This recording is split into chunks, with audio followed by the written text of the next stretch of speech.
네, 뉴스 속 경제 이슈는 더 쉽고 깊게, 최신 고용 동향은 더 빠르게 전해드리는 고용브리핑 365 시간입니다. 서영석 기자와 함께합니다. 어서 오세요. 안녕하세요. 네, 오늘 어떤 이슈가 있을까요? 네, 5월이 되니까 이런 생각이 먼저 듭니다. 네. 올해도 벌써 이렇게 반이 흘러갔구나. 오. 그리고 또 하나, 바로 5월 가정의 달이라는 겁니다. 맞아요. 오늘 부모님께 효도하고 오셨나요? 그렇죠. 오늘 이제 방송이 나가는 날이 어버이날이니까 저는 뭐 매년 그렇듯이 현금으로 마음을 좀 전합니다. 서영석 기자는요? 저는 세종에 출장을 다녀왔습니다. 네. 네. 그렇다고 효도를 안 하시는 건 아니잖아요. 열심히 하도록 하겠습니다. 알겠습니다. 네. 관련해서 설문조사를 해보니까요. 5월 기념일로 부담을 느끼는 직장인들이 70%가 넘었습니다. 지난주 어린이날이었죠. 오늘 어버이날이고요. 곧 스승의 날입니다. 맞아요. 그리고 아름다운 봄날 결혼식 소식도 곳곳에서 들리고 마음 쓰고 챙겨야 할 곳이 정말 많은데요. 그렇습니다. 지금 가까운 곳 어디에서도 이제 뭐 부모님 용돈도 드려야 되고 축의금도 내야 되고 주택대출 이자도 내야 된다, 뭐 허리가 안 펴진다 이렇게 앓는 소리가 들리는 것도 같은데요. 그러고 보니까 들어오는 금액이 일정한 상황에서 나갈 곳이 정말 많은 달입니다. 네, 정말 해도 너무 많습니다. 그래서 오늘 이슈픽 주제는요. 가정의 달 직장인들의 고민을 모아 전해드리겠습니다. 알겠습니다. 자, 어버이날 선물 사러 갔다가 멈칫하신 분들 참 많을 겁니다. 요즘 그만큼 물가가 워낙 만만치가 않아서요. 이런 상황에서 부모님 선물, 사람들은 어떤 걸 많이 선택했을까요? 저 뭐니 해도 머니죠. 현금입니다. 롯데멤버스가 20대부터 60대까지 성인 남녀들을 대상으로 물어봤더니 5명 중 3명꼴로 선물은 용돈으로 드리겠다고 답한 건데요. 역시 현금이 제일인 걸까요? 예전 설문조사도 마찬가지고 부모님 역시 제일 받고 싶은 선물은 현금이라는 건 변하지 않는 것 같습니다. 네.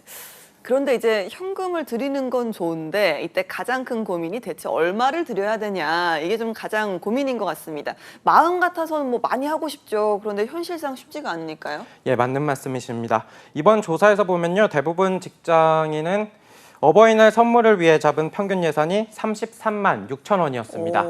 어린이날 선물 장만에 쓰려는 평균 예산이 12만 4,800원이어서요.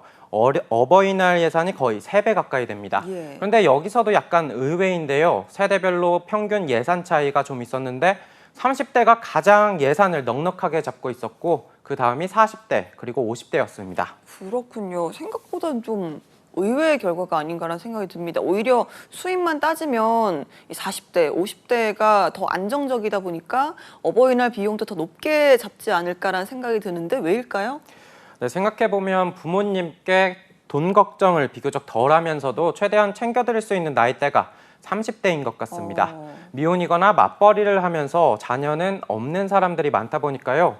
정작 부모님 챙겨드릴 때는 자녀와 부모 양쪽으로 지출이 나가는 사람들이 많은 40, 50 세대보다 더 넉넉하게 예산을 잡을 수 있는 겁니다. 그런 이유도 있겠네요.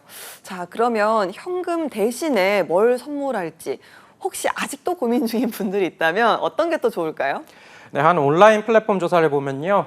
현금을 제외하고 어버이날 부모님께 드리고 싶은 선물 1위는 바로 건강식품이었습니다. 응답자 33%의 선택을 받았는데요. 다음으로는 부모님을 위한 여행과 나들이가 25%로 2위, 부모님이 직접 원하는 상품을 구매할 수 있는 상품권과 쿠폰이 3위를 차지했습니다. 그 밖에도 패션, 미용 아이템 등 부모님에게 드리고 싶은 선물은 정말 다양했습니다. 알겠습니다. 자, 두 번째 직장인들의 고민 주제도 짚어보도록 하겠습니다. 요즘에는 이 결혼식 축의금으로 얼마를 내는 게 적당한지 이런 부분도 참 고민인 분들이 많더라고요. 네, 그렇습니다. 물가가 요즘 너무 오르고 있는 상황이어가지고 축의금을 내는 사람도 받는 사람도 금액에 민감할 수밖에 없는데요. 흔히 결혼식 가서 밥 먹으면 10만 원, 안 가면 5만 원이라는 비교적 널리 알려진 기준이 있고요. 1년에 한 번 볼까 말까 한 사이, 직장 동료, 친한 친구 등 관계에 따라 금액을 달리 정하는 사람도 있습니다. 결혼식 축의금 얼마 내야 한다고 보십니까? 최근에 이런 이야기를 한 적이 있는데 요즘은 뭐 당연히 친분 관계에 따라서 액수가 달라지기도 하는데 그 결혼식장의 식사 비용도 좀 생각을 해야 된다. 워낙 또 천차만별이고 또 식사 비용 굉장히 많이 들어가는 결혼식장, 뭐 호텔 같은 경우는 조금 더 내야 된다 이런 이야기가 있더라고요. 어쩔 때 보면 안 가는 게 도움을 주는 걸 수도 그러니까요. 있는 것 같습니다. 이렇게 축의금에 대한 갑론을박이 벌어지면서 최근 적정 축의금에 대한 다양한 설문조사도 나오고 있는데요. 네. 관계를 기준으로 놓고 보는 경우가 가장 많았습니다. 같은 팀이지만 덜 친하고 협업할 때만 마주하는 직장 동료는 5만 원을 한다는 응답이 65.1%로 가장 많았고요. 사적으로도 자주 소통하거나 거의 매일 연락하고 만남이 잦은 친구나 지인은 각각 36.1%로 10만 원이 가장 적정하다는 응답이 많았습니다.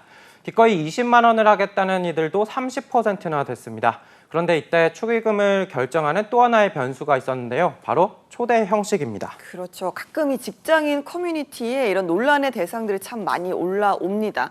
아무 말 없이 이렇게 카톡으로 덜렁 모바일 청첩장을 보낸다는 사람들도 있고요. 초대 방식도 굉장히 좀 다양하더라고요. 네, 청첩장의 형식도 결혼식 축의금 책정에 영향이 컸는데요. 응답자 10명 중 3명은 모바일 청첩장보다 종이 청첩장을 받는 것으로 더 선호한다고 답했습니다. 오. 그 이유로는 결혼식에 정식으로 초대받았다는 느낌이 들어서가 38.7%로 가장 많았고요. 다음으로는 성의가 없어 보인다, 26.2%의 답변을 얻었습니다. 예. 특히 종이 청첩장을 선호하는 응답자들은 친밀도가 낮은 친구나 지인으로부터 모바일 청첩장이 왔을 때 74.3%가 결혼식에 참석하지 않겠다고 응답했습니다. 네, 서영석 기자는 카톡으로 모바일 청첩장 받으면 가시나요? 가는 경우 꽤 많이 있었는데요. 오. 아무래도 종이로 받을 때가 기분은 더 좋은 것 같더라고요. 그렇죠. 뭔가 정성이 느껴지긴 하니까요. 네. 알겠습니다. 그런데 이런 이야기를 참 나눌 때마다 이제는 좀 결혼식 또 축의금에 대한 문화도 달라질 때가 되지 않았나 이런 생각도 들더라고요. 네, 전문가들은 역시 돈을 마음의 기준으로 삼는 결혼식 문화도 바뀌어야 한다고 지적하는데요. 청첩장은 축의금, 축의금 액수는 축하하는 마음이라는 문화가 꼭 옳지만은 않다는 거죠. 무엇보다 결혼식에 보통 고가의 비용을 들이는데 합리적이지 않은 소비로 사치스러운 결혼 문화도 개선돼야 한다는 목소리도 있습니다. 그리고 근본적으로 모두가 예식장에서 결혼하기보다 스몰 웨딩 등 정말 가까운 사람들만 모여서 축하하는 문화가 늘면 축의금 문화도 저절로 해결되지 않겠냐는 의견도 나오고 있습니다. 그렇습니다. 자, 이런저런 고민에 휩싸인 5월의 직장인들, 5월은 진짜 이러나 저러나 고행의 달이 되지 않을까요? 네, 맞습니다. 비용과 소득이 높고 적어서 실제로 체감하는 부담도 제각각일 텐데요. 그런데 여기에 아마도 봉급 생활자라면 지난달 이미 고난을 겪었을 가능성이 겹칩니다. 국민건강보험공단에 따르면 지난해 건강보험료 정산 대상자 1,599만 명 가운데 63%는 약 21만 원을 추가로 더 내야 했기 때문인데요. 분납이 가능하다 하더라도 월 급여는 감소하고 5월에 쓸 실소득은 줄어들 여지가 크기 때문입니다. 알겠습니다. 자, 여러분께서는 부모님께 어떤 선물을 드릴 예정입니까? 가장 중요한 게 마음이 아닐까 싶은데요. 부모님께 건강히 지내시라고 또 감사하다고 소중한 말 한마디 건네는 것 잊지 마시고요. 지갑은 허전해도 마음은 부자인 5월 보내시기 바랍니다. 오늘도 서영석 기자와 함께했습니다. 고맙습니다. 감사합니다. 네, 지금까지 고용브리핑 365였습니다.